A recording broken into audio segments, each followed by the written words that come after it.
So should I buy Quant? And this is an interesting one. Very familiar with Quant, tracking it for a long time, analyzing it for a long time. But let me explain if we should buy it or not, because I've been pestered almost to death everywhere. And I must say as well, when I get asked a lot, like in comments on Twitter and YouTube, about looking into one thing, it's normally a kind of pump and dump scheme. But this one is not that at all, by no stretch. Let's talk about Quant. And this question is from Treetop Vega. Ta-da! Thank you for the great question. I would have answered it sooner, but nobody really cared. So here, this is the Quant returns during the bear market over the past month. It's up 62%, while the rest of the market's kind of flat. Last 3 months, 75%. Last 6 months, 60%. And 1 year, still down 40%, but that's a hell of a lot better than most other cryptos. So what is Quant, and why are people so excited by it? So first of all, Quant is an ETH token that's used to power the Quant's network's overledger, they call it, like Overwatch type of thing. But Quant is not a blockchain. It's an operating system that connects blockchain platforms with a one-stop user interface. It's very, very important, and that's one of the reasons why. Anyway, we'll come to the conclusion at the end.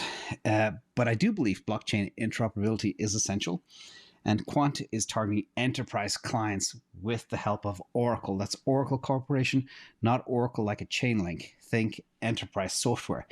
And it is patented, which goes against crypto ethos. So there's a couple of things there. I'm not going to do a full, should I buy Quant, because it's a different situation. So first of all, for those who want to know how it actually works, I call it the hybridization of enterprise software and blockchain. And we're going to see a lot more of that as we go forward, especially as blockchains start piercing the enterprise. So a quick example of how this actually works. It orchestrates a HTLC, which I think is a hash time locked transaction interaction contract, HTLC hash time locked contract between the actual platform itself and, for example, OBC here on the right is the Oracle blockchain. Kind of funny. Oracle is an enterprise software company, and the Ethereum blockchain. So it's kind of hooking those two together. And the simple example to give is an airline traveler. For their demo, a smart contract is in escrow and is created on the Oracle blockchain by the traveler, and the tokens are transferred into it. The airline needs the escrow information, and that is now corresponding the escrow on the Ethereum blockchain. And the airline approves the tokens of the more liquid asset to be moved into an Ethereum-based escrow and creates the corresponding escrow on Ethereum, and the traveler reads the escrow that has been created on Ethereum and checks it back and forth.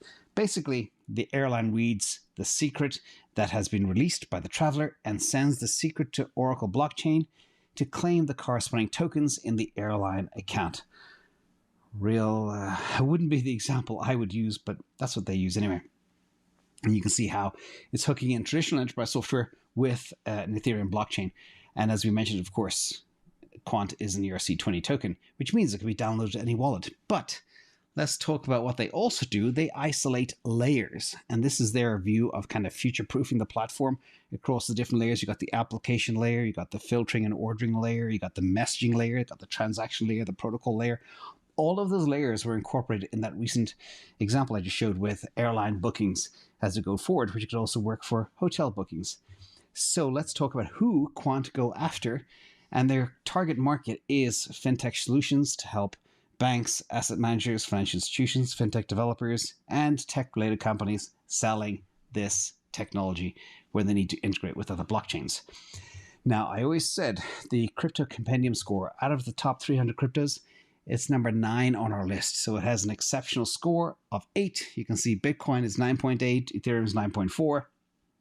And other top names are in there. But again, it is solid from a tokenomics perspective.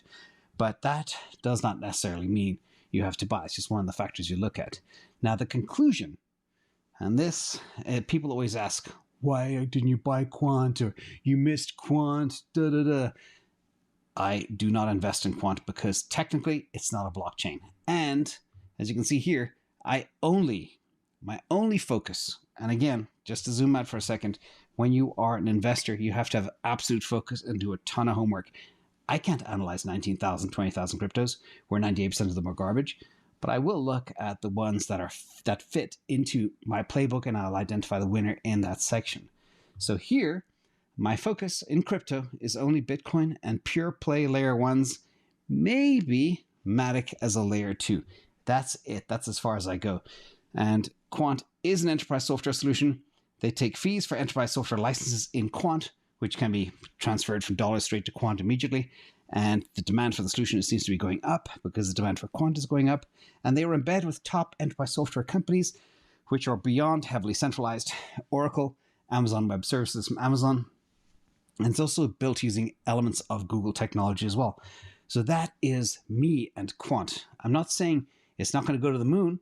I'm saying it's not in my wheelhouse that I analyze to focus on, although we have looked at it many times. And I always say as well, after a big move like this, never chase, replace. And in fact, we all know that during bear markets, certain assets do well, but they tend not to do well in the bull market when the bull market arises. Think of assets like Chainlink, another Oracle, not the Oracle we just mentioned. So that is kind of my take on Quant, and that's why I don't hold Quant, never bought it, never invested in it, because it's not a crypto per se, even though it's listed as a crypto token, ERC20 token. So that's my take. Again, not advice to buy or sell or hold or whatever, just why I don't touch it.